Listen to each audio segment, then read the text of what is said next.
신명기 8장입니다. 신명기 8장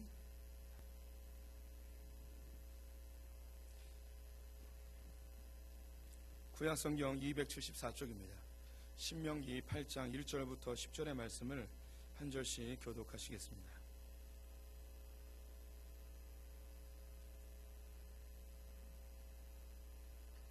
신명기 8장 1절부터 10절 한 절씩 교독합니다.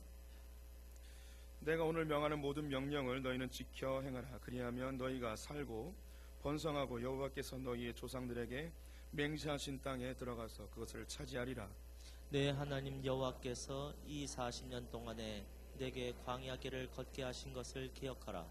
이는 너를 낮추시며 너를 시험하사 내 마음이 어떠한지 그 명령을 지키든지 지키지 않는지 알려 하심이라. 너를 낮추시며 너를 줄이게 하시며 또 너도 알지 못하며 내 조상들도 알지 못하던 만나를 내게 먹이신 것은 사람이 떡으로만 사는 것이 아니요 여호와의 입에서 나오는 모든 말씀으로 사는 줄 내가 알게 하려 하심이니라.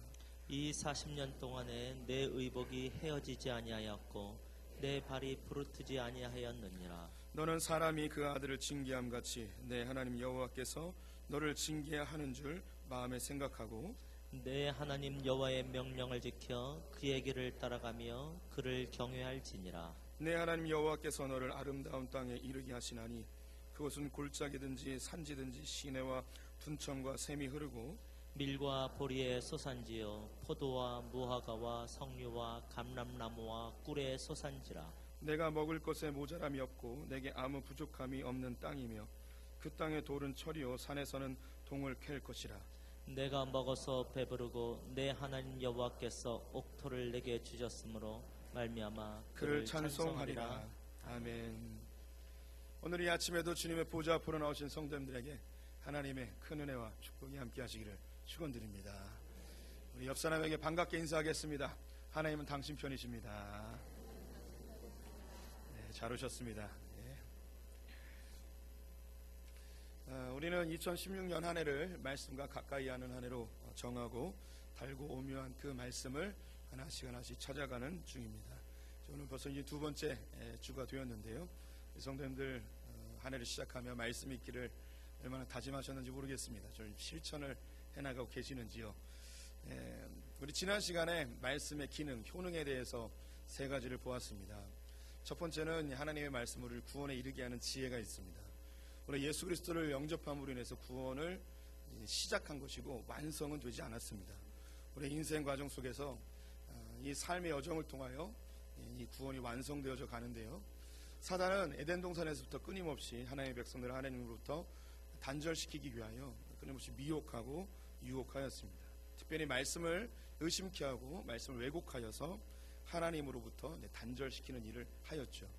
하나님의 이 말씀이 우리로 구원에 이르게 하는, 구원을 완성시키는 좋은 지혜가 되어줍니다. 우리 성도님들께서 말씀을 가까이 하지 아니하면 우리의 믿음이 점점 작아지고 하나님으로부터 결국에는 단절되어지는 불행을 겪게 되어질 수 있습니다. 신앙생활 하시면서 반드시 말씀을 가까이 하시는 우리 실천하는 우리 성도님 되시기를 다시 한번 축원드립니다. 두 번째로 말씀을 가까이 하게 되어지면 하나님의 사람으로 온전하게 되어집니다. 이 세상은 각종 교육, 문화, 미디어, 다양한 경험들을 통하여서 우리 안에 다양한 지식들과 또 자기 기준들이 생깁니다. 이걸 가치관이라고 하는데요. 이 가치관에 의해서 사람은 살아가게 되어져 있습니다. 이것이 다 옳은 것만은 아니라는 것이죠. 하나님께서 우리에게 정말 바꾸고 싶은 건 우리의 이 생각입니다. 생각. 그래서 제가 좀 과격하게 이 뇌를 꺼내서 주님의 보혈로 씻어서 다시 집어넣어야 된다는 말씀까지 하였는데요. 우리 성도님들이 하나님의 말씀으로 우리의 사고가, 우리의 가치관이, 우리의 세계관이 바뀌어져야만 합니다. 이것으로 우리가 살아가는 것이지 단순히가 다른 종교들처럼 종교적 열심과 그리고 종교적 행위를 가지고 하나님께 나아가는 것이 아닙니다. 우리는 종교 짓 하는 거 아니에요. 종교 놀이 하는 거 아니란 말이죠. 우리는 모든 우리의 인격을 하나님의 성품으로 바꿔가야 하는 사람들입니다. 세 번째 말씀의 기능은요, 하나님이 기뻐하시는 선한 일을 할 수 있는 능력을 얻게 되어집니다. 이 세상은 우리 모두가 힘들고 어렵다는 거 다 압니다. 가시덤불과 엉겅퀴가 나는 거 다 알고 있어서요. 이 광야와 같은 세상을 우리가 끝까지 완주하기 위해서, 또는 이 광야에서 조금 더 안전된 편안한 삶을 살기 위해서는 능력이 필요하다는 걸 알고 있습니다. 그래서 공부를 하거나 좋은 직장이나 혹은 많은 돈을 벌거나 다양한 능력들로 자기를 채우려 합니다. 그런데 성경은 정확하게 이야기합니다. 이런 것들 아무리 많이 갖고 있어도 쓸모없다는 것은 아니고요, 이것만으로는 우리가 이 광야 같은 세상을 결코 승리하며 살아갈 수 없다는 것이죠. 이것만이 능력이 되는 게 아니라는 거예요. 아무리 돈이 많고 많이 배워도 인생의 자그마한 어려움 속에 자기의 삶을 놔버리는 사람들이 얼마나 많은 줄 우리가 이미 알고 있습니다. 하나님의 말씀이 우리로 이 인생을 끝까지 완주할 수 있게 하는 능력이 되어주는 줄 믿습니다. 그렇다면 우리 성도님들 좀 도전을 받으셨다면 말씀을 가까이 하셔야겠죠.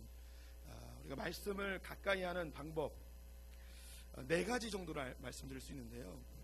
보통 그 말씀을 가까이 하는 방법들 이 4가지에서 선택하여 우리 성도님들이 실천하고 있습니다.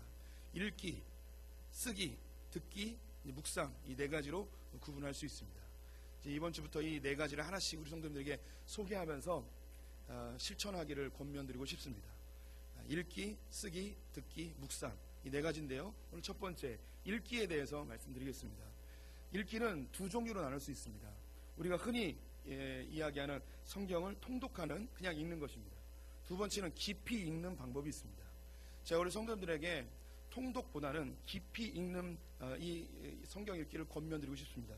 왜냐하면 이미 여러 차례 성경 읽기, 성경 통독을 시도해 보셨지만 대부분 실패하셨을 것입니다.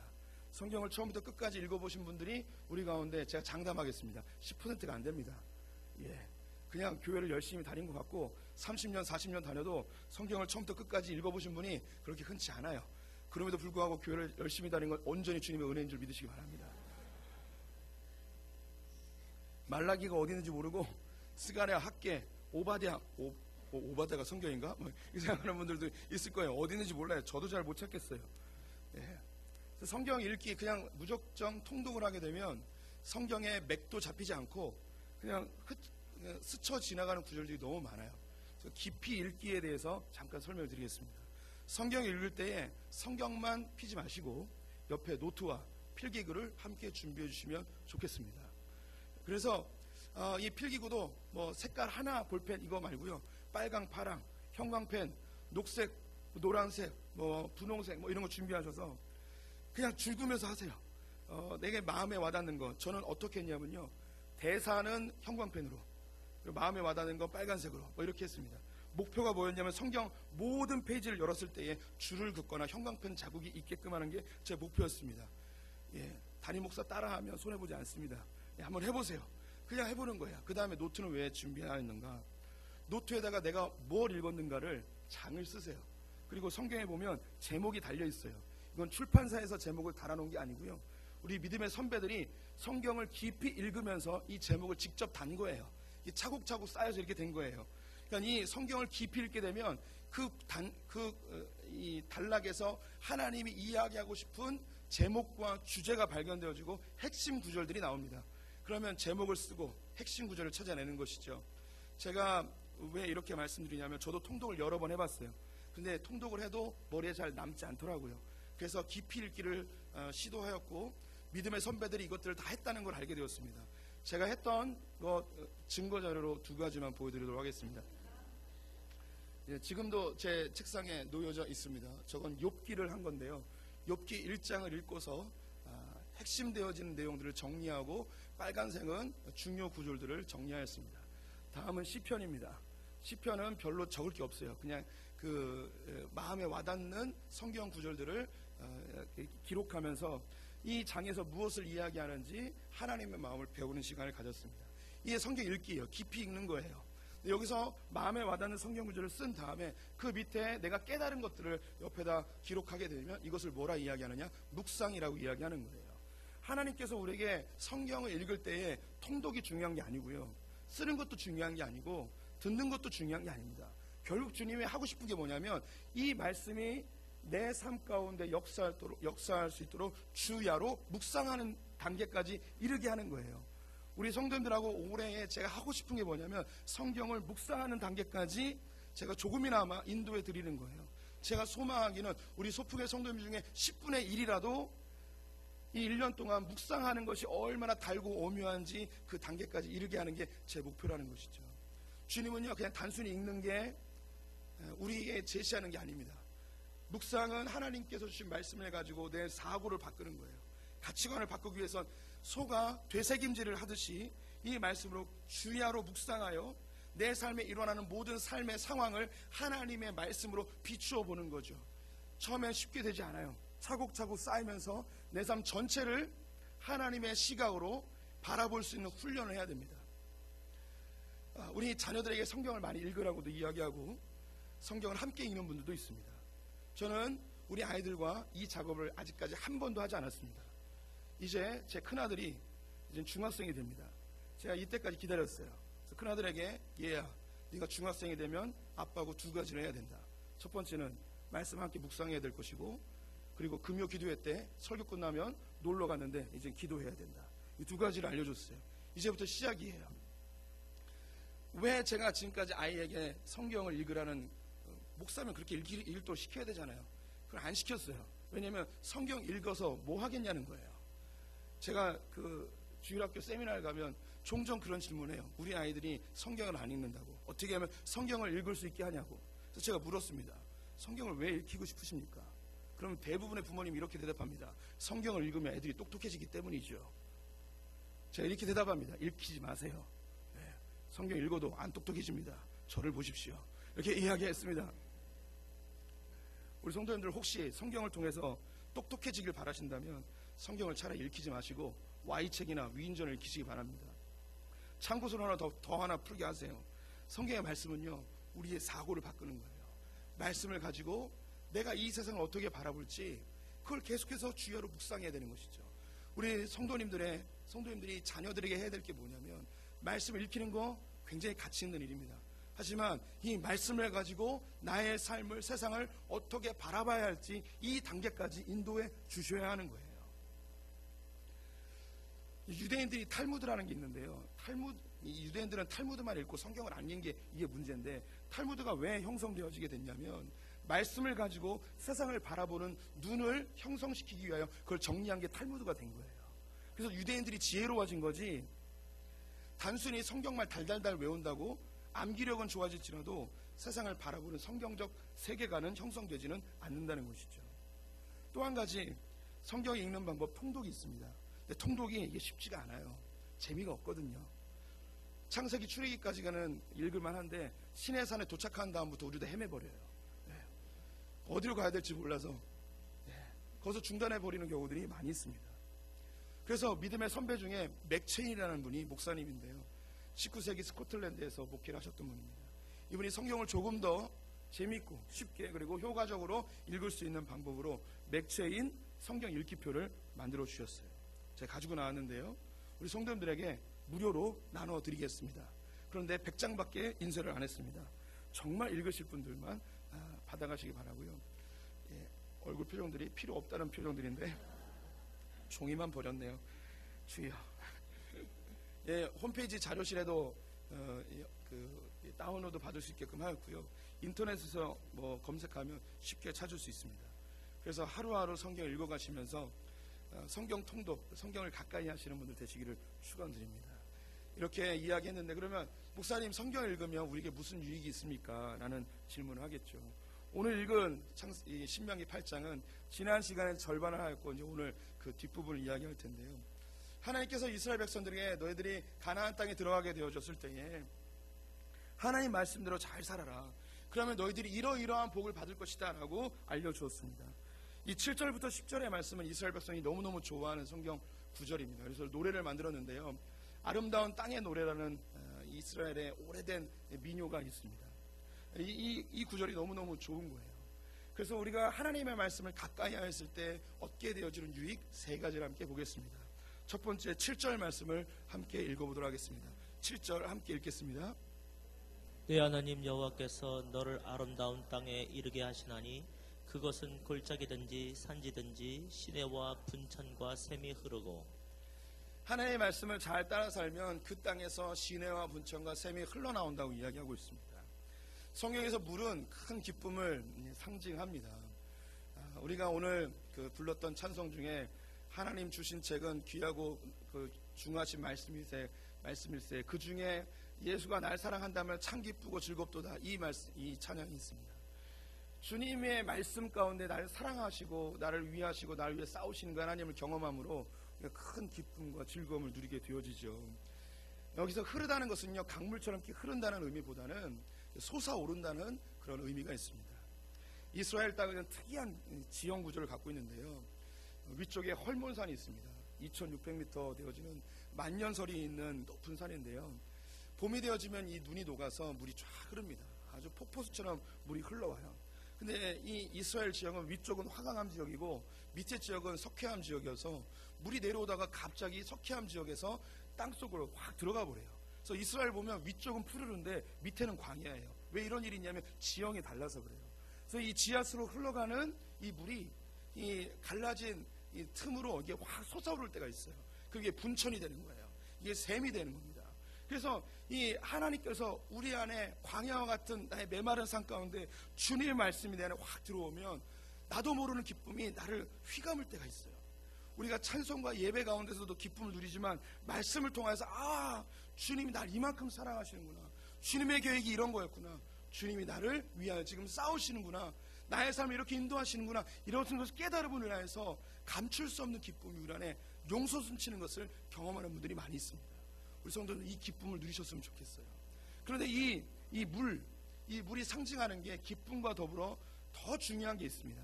그것이 평화라는 것입니다.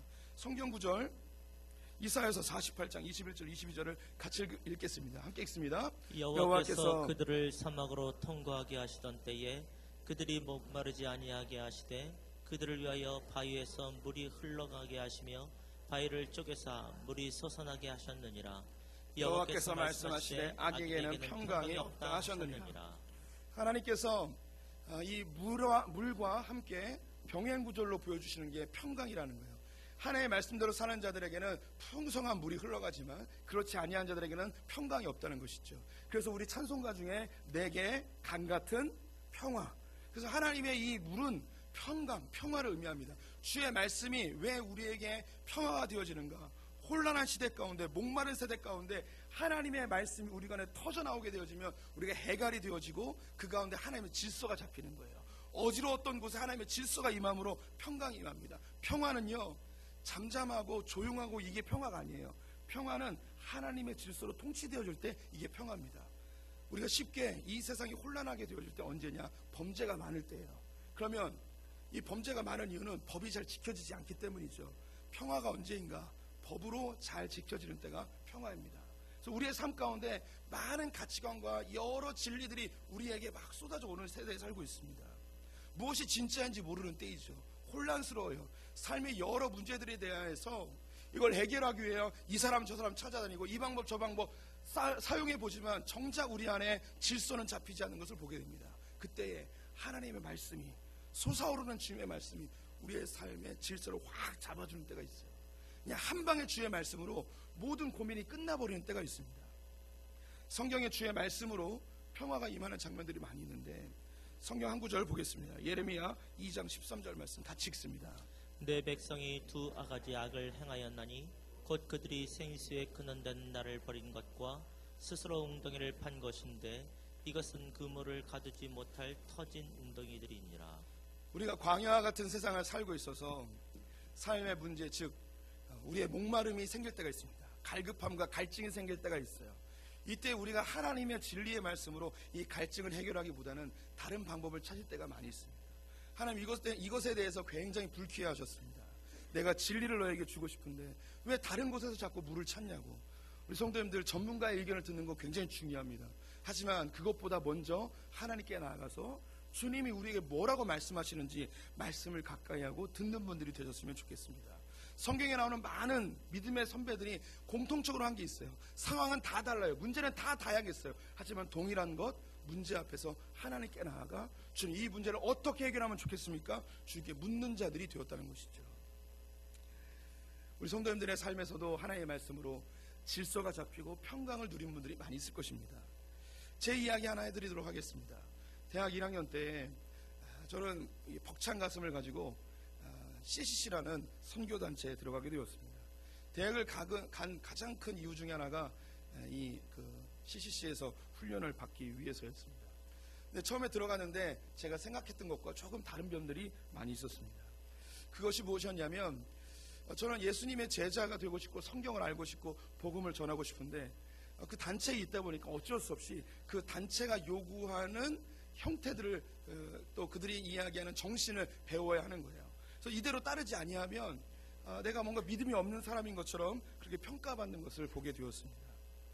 심지어 복음을 전하기보다는 CCC에 들어오라고 이렇게 사람을 끌어오는 경우들도 있었고요. 그리고 예수님의 제자가 되기보다는 CCC 사람이 되는 그런 훈련을 받는 듯한 그런 고민들도 있었습니다. 그래서 이 고민이 뭘까? 왜 내 안에 왜 이 좋은 단체 안에서 이런 갈등들이 있을까? 이 굉장히 저에게 큰 시련이었습니다. 그때 하나님께서 저에게 중요한, 정말 용솟음치는 샘물과 같은, 분천과 같은 말씀을 하나 던져주셨어요. 제가 이 젊은 시절에 하나님께서 저에게 말씀하시는 방법은 성경 구절들을 이렇게 떠오르게 하셨습니다. 그때는 성경을 잘 몰랐기 때문에 하나님 그 방법을 쓰셨고요. 지금은 그렇게 주님이 사용하진 않으십니다. 성경 전체의 흐름이 있어서 성경책을 머릿속에 쭉 훑으면 어딜 봐야겠다 이런 생각이 들죠. 이때 하나님이 이런 고민 가운데 기도하고 있을 때 하나님이 저에게 성경 한 구절을 떠오르게 하셨습니다. 그 구절이 사도행전 14장 19절이었습니다. 베드로와 요한이 대답하여 이르되 하나님 앞에서 너희의 말을 듣는 것이 하나님의 말씀을 듣는 것보다 옳은가 판단하라. 이 말씀이 저에게 큰 기준이 되었어요. 나는 하나님과 예수 그리스도의 제자이지 CCC의 제자가 되는 것은 아니라는 기준이 생겼습니다. 내가 복음을 전하는 자이지 CCC에 들어오라고 하는 홍보꾼이 되는 게 아니라는 걸 알게 되었습니다. 그래서 휴학을 했습니다.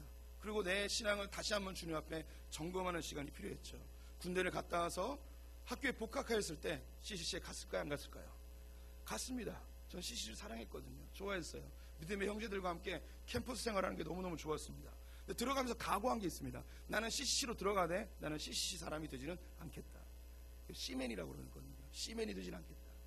이 각오는 신학교를 들어갈 때 똑같은 각오가 되었습니다. 나는 신학교를 가지만 신학생은 되지 않겠다. 이게 무슨 의미인지 아시겠습니까? 내가 신학생이라고 하면서 어깨에 힘주고 목에 힘주고 뭐 성도들을 가르치고 뭐 이런 위치에 있는 것이 아니라, 내가 신학교에 가는 것은 주님을 더 닮기 위하여 하나님을 더 깊이 알기 위해서 가는 것이지 이것이 나의 직분이나 명예가 되는 것이 아님을 알게 되는 것이죠. 저는 목회하면서도 우리 성도님들에게 동일한 패턴으로 말씀을 드립니다. 저는 우리 성도님들을 그리스도의 제자로 만들고 싶지 소품교회 교인으로 만들고 싶지는 않습니다. 그래서 우리는 각종 프로그램이나 제자훈련 이벤트 뭐 이런 거 하지 않습니다. 왜일까요? 신기한 게 많은 교회들이 제자훈련 프로그램을 돌리면서 그리스도의 제자를 만들기보다는 어떤 프로그램의 구성원으로 만드는 경우들이 훨씬 더 많습니다. 그 정신을 따라가지 아니하면 마치 믿음이 없는 사람인 것처럼 평가해 버리는 경우들도 많이 있었죠. 이것이 저에게 엄청난 기준이 되었습니다. 우리 성도님들이 저와 함께 얼마나 신앙생활할지 모릅니다. 하지만 분명히 적어도 소품교회에 있는 한 우리 성도님들이 머릿속에 기억하셔야 될 게 뭐냐면, 하나님과 사람 사이에서 우리가 선택해야 될 것은 하나님의 말씀이라는 것입니다. 아무리 좋은 교회에서 아무리 훌륭한 목사님이 우리 성도에 무엇을 강요할지라도 그것이 성경과 맞지 아니한다면 과감하게 노라고 이야기할 수 있는 용기가 있어야 합니다. 성도님들, 저에게도 목사님 틀린 것 같은데요, 이렇게 이야기할 수 있는 용기가 있어야 하십니다. 저라고 다 맞는 게 아니기 때문이죠. 우리 성도님들, 하나님의 말씀이 우리에게 분명한 기준이 되어서 우리의 삶에 질서를 잡아주고 이 질서가 우리의 삶에 평화를 허락해준다는 사실을 기억하셨으면 좋겠어요. 수많은 가치관들이 이 세상에 떠돌고 있습니다. 우리 성도들이 이미 다양한 가치관으로 자기 자신이 점령되어 있어요. 너무나 혼란스러워요. 누구 말이 맞는지 모르겠어요. 병원을 가도 의사 선생님 말들이 다 달라요. 증권 하시는 분들, 증권 어널리스트들이 말한 게 다 달라요. 어디에 투자할지 몰라요. 헌금을 하세요. 주님이 이야기했습니다. 너의 보고를 하늘에 쌓아두라고. 증권사에 맡기지 말고. 성경 이야기하는 두 번째 말씀의 유익, 8절 말씀 같이 읽어보도록 하겠습니다. 함께 읽습니다. 밀과 보리의 소산지요 포도와 무화과와 석류와 감람나무와 꿀의 소산지라. 이 성경 말씀은 명확하게 드러나죠. 우리의 삶에 풍성한 소산물들이 있게 된다는 것입니다. 성경을 가까이 하게 되면, 주의 말씀을 따라 살게 되면 우리의 삶이 풍요로워집니다. 우리가 이 영적인 풍요로움과 더불어서 실제로 우리 육체의 풍요로움도 하나님의 말씀으로 얻게 되어집니다.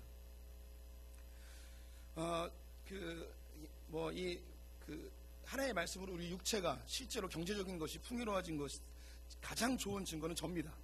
저는 이 말씀을 가지고 밥 벌어먹고 살고 있습니다. 이 말씀을 잘 전하면 전할수록 저의 사례금은 올라가게 되어 있습니다. 예. 이 실제로 먹고 살고 있잖아요. 또 한국의 많은 목사님들이 이 말씀으로 밥 벌어먹고 살고 있어요. 이것이 뭐 좋은 증거라고 말할 수 있겠지만 제가 한 분을 소개하고 싶습니다. 성도님들 들어보셨는지 모르겠는데 고구마 전도왕이라고요, 김기동 집사님이라는 분이 있습니다. 이분 지금 목사 안수를 받아서 목회를 하고 계신데, 이분의 그 글을 본 적이 있었어요. 이분은 원래 해군사관학교 군인 출신이거든요. 이런저런 사연 속에서 예수를 믿게 됐습니다. 교통사고가 크게 나서 예수를 영접하고 복음 전하는 사람이 되었는데, 예수를 믿은 이후에 이제 직업 군인을 내려놓고 이제 사회에 나와서 어떤 직업을 선택해야 될지 고민이 많았습니다. 하나님께 기도를 많이 하는데 응답이 잘 없는 거예요. 근데 어느 날 부인과 함께 처갓집에 간 거예요. 근데 장인어른이 이렇게 권유를 하시더래요. 자네 인테리어업을 해보면 어떻겠나. 그래서 이 군인 출신이 뭐 인테리어의 인자도 모르고 건축에 관련된 일을 해본 적도 없는데, 그래서 그냥 그 장인어른께서 걱정하는 마음에 그냥 한 이야기겠지 하면서 그냥 흘려보냈답니다. 그래서 집에 돌아왔어요. 그 다음날 이분이 늘 읽고 있던 순서대로 성경을 읽기 시작하였습니다. 그때 마침 출애굽기 18장을 읽고 있었는데, 출애굽기 18장에 이런 구절이 있었습니다. 보여주시죠. 이에 모세가 자기 장인의 말을 듣고 그 모든 말대로 하여. 이 성경 구절이 눈에 확 들어온 거예요.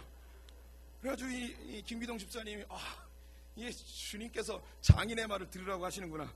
그래서 이 인테리어업을 시작을 했다고 합니다. 잘 됐을까요? 안 됐을까요? 잘 됐을 것 같죠? 잘 안 됐어요. 잘 안 돼가지고 깊은 신음에 빠지셨습니다. 내가 하나님 말씀에 순종하여서 인테리어업을 시작했는데 사업자 등록을 하고 뭐 거래 하나 이루어지지 않고 손가락만 빨고 있고 모아놨던 돈은 점점 줄어들고 있는데 막 불안해지는 거죠. 제 기억으로 외곽순환도로를 이렇게 운전하고 가시면서 이렇게 깊은 신음 속에 기도 반, 염려 반 하면서 가고 계셨대요. 톨게이트를 지날 즈음에 차가 멈췄는데 뒤에서 갑자기 다른 차가 꽉 부딪혔대요. 이 차를 뽑으신 지 며칠이 안 된 거예요. 얼마나 아깝겠습니까? 나가봤더니 범퍼가 다 떨어진 거예요. 그랬더니 뒤에서 받은 사람도 깜짝 놀래가지고 괜찮으시냐고, 같이 병원에 가자고, 범퍼 다 갈아드리겠다고, 다 제가 보상해드리겠다고. 근데 이 김기동 집사님이 전도회 때 막 이렇게 흥이 나셨을 텐데 갑자기 하나님께서 이 사람을 전도할 마음을 주신 거예요. 그래서 이렇게 제시했답니다. 그걸 딱 범퍼를 들고 딱 끼니까 껴지더래요. 그래서 괜찮다고, 다 껴진다고, 끼고 다니면 되고, 몸도 괜찮다고. 그래도 병원에 가셔서 진찰을 받아보시고 제가 다 수리해드리겠다고 하였는데, 그렇게 나에게 보상을 해주시기 원하신다면 날짜를 한번 잡아서 밥이나 한번 사달라고. 그래서 이제 명함을 서로 주고받고 각자의 길로 갔다고 합니다. 연락해서 시간과 장소를 정하여서 거기서 식사를 하면서 밥을 먹으면서 이분이 전도를 한 거예요. 전도를 했는데 그 상대편이 누구였냐면 외국계 기업 한국 지사장님이었어요. 그래서 한국에 오신 이유가 뭐냐면 한국 정부를 대상으로 큰 프로젝트로 건물을 짓는 일을 하게 된 거예요. 근데 이분이 한국에 이렇게 신실한 기독교인이 있는가 하면서 감동을 받으셔서 자기 건물에 있는 40억짜리 인테리어를 그분에게 다 맡겨버린 거예요. 그래서 이분이 했던 일 중에 또 뭐가 있냐면, 김대중 대통령이 아시아나 항공의 특별기로 해외 순방을 간 일이 있어요. 그래서 이 특별기 안에 있는 좌석을 다 뜯어내고 대통령 전용기로 만들어야 돼서 20억짜리 전용기 인테리어를 그분이 하셨어요. 성경을 읽으면 대박이 나는 거예요. 성경을 통하여서 돈 버신 분들이 아주 많아요. 뭐 1부 예배 때는 안 했는데 오늘 2부 예배 뭔가 좀 은혜가 있는 것 같네요. 전에 들은 이야기인데요. 외국에서 다시 역귀향을 하신 역이민을 오신 분이 있어요. 이 믿음 좋은 분이었는데 이분이 뭘 해야 될까 고민하다가 성경을 읽다가 요한복음에 내 양을 치라, 내 양을 먹여라, 이 구절을 딱 읽고서 이게 뭘 해야 될까 고민하는데 이걸 딱 본 거예요. 그래서 한국은 양이 잘 안 자라니까 양하고 가장 그 흡사한 동물이 뭘까 해서 염소를 키웠어요. 그래서 염소를 키워서 그때 그 텔레비전에서 갑자기 뭐가 나왔냐면 흑염소 이게 그 또 다려 먹으면 좋다고 해서 이 염소가 또 흑염소가 열심히 또 팔리는 그런 일이 있었습니다. 뭐 우리 성도님들 중에서도 말씀을 가까이 해서 복을 받은 분이 있는데 이거 뭐 말씀 가까이 한다고 사업장에다가 말씀 딱 박아놓고 뭐 이런 거 하세요. 괜찮아요. 네.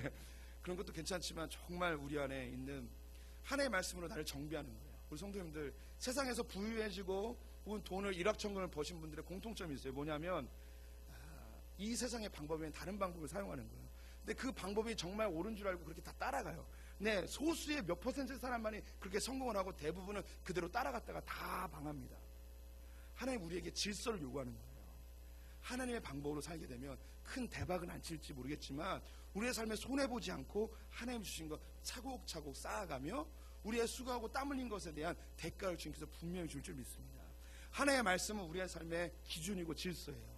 이것이 우리를 풍요롭게 할 줄 믿습니다. 세 번째, 말씀을 읽으면 주어지는 유익. 오늘 9절 말씀을 함께 읽어보도록 하겠습니다. 함께 읽습니다. 내가 먹을 것에 모자람이 없고 내게 아무 부족함이 없는 땅이며 그 땅의 돌은 철이요 산에서는 동을 캘 것이라. 이스라엘 백성들이 가나안 땅에 들어가 하나님의 말씀대로 살게 되면 주님께서 그 땅에 숨겨져 있는 돌의 철과 그리고 산에 동을 캘 수 있게 한다고 합니다. 이 철과 동은 눈으로 보이는 게 아니고 손으로 집을 수 있는 게 아니에요. 숨겨져 있는 거예요. 이걸 캘 수 있는 능력들을 준다는 거죠. 하나님께서는요, 우리를 태어날 때부터 우리에게 좋은 은사들을 주셨어요. 근데 이 은사들이 잘 개발될 수 있도록 삶의 환경을 잘 만들어 주셨습니다. 즉 하나님의 말씀대로 따라 살게 되어지면 우리 안에 심겨놓은 이 은사들이 자연스럽게 드러나게 되어 있어요.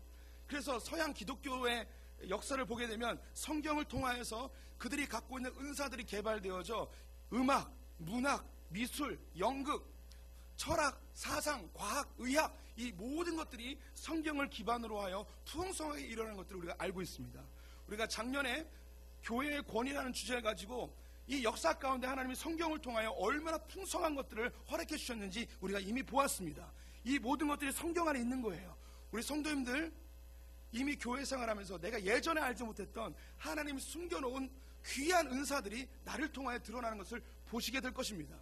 하나님의 말씀은 우리 안에 있는 진짜 우리의 형상, 하나님이 창세전부터 계획하셨던 그 오리지널 이미지가 우리 안에 드러나는 거예요. 이 세상 사람은 지금 나의 현 상태를 보면서 비판하고 정죄할 수 있어요. 내 자신도 나를 보면 가능성 없어 보이고 무력해 보일지 모르겠지만 말씀을 바탕으로 하여 한 걸음 한 걸음 걷다 보면 하나님께서 우리 성도를 한 분 한 분을 그 창세전에 가졌던 그 놀라운 하나님의 형상으로 다 회복시켜 주십니다. 이 세상에서 흠모할 만한 동과 철이 우리 안에 막 드러나는 거예요.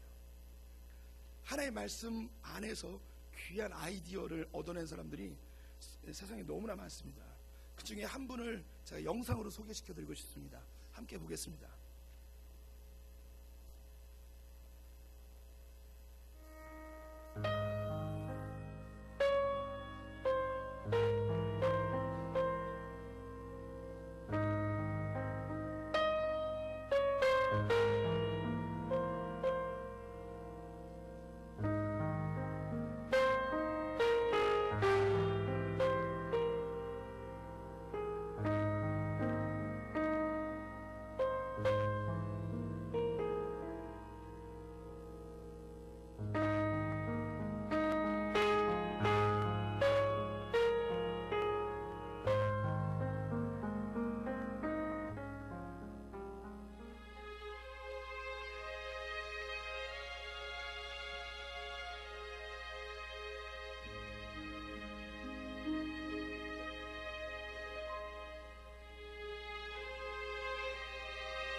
제임스 심프슨이라는 영국의 의사인데요. 그 당시만 해도 수술할 때에 마취 없이 그냥 수술했습니다. 많은 사람이 공포심에 휩싸여 있었는데 성경을 보면서 긍휼한 마음이 생긴 거예요. 그래서 어떻게 하면 사람들을 고통 없이 수술할 수 있게 했을까? 최초로 하나님이 수술을 하셨죠. 갈비뼈를 뜯어낸 거예요. 근데 마취시키고 뜯어낸 거예요. 잠들게 해서. 그럼 어떻게 사람을 잠들게 할 수 있는 방법이 없을까? 그래서 찾아낸 게 최초의 마취제였습니다. 성경을 읽으면 이런 아이디어가 떠오르는 거죠. 모든 분들이 다 이런 마취제를 개발해내는 건 아니에요. 하지만 분명한 건 있습니다. 하나님이 우리 안에 숨겨놓은 하나님의 각각의 은사들이 말씀을 읽어가며 하루하루 주님 앞에 성실하게 살게 되면 반드시 우리 안에 숨겨져 있는 은사들이 드러나게 된다는 거예요. 하나님 말씀을 가까이 하십시오. 오늘 한 가지 알려드렸습니다. 성경을 읽기 하시기 바랍니다. 읽는 건 통독과 깊이 읽기가 있습니다. 그 중에 깊이 읽기를 한번 해보시기 바랍니다. 노트를 가지시고 성경을 벅벅 그으면서 한번 읽어보시길 권면드립니다. 우리 찬양한 거 하겠습니다.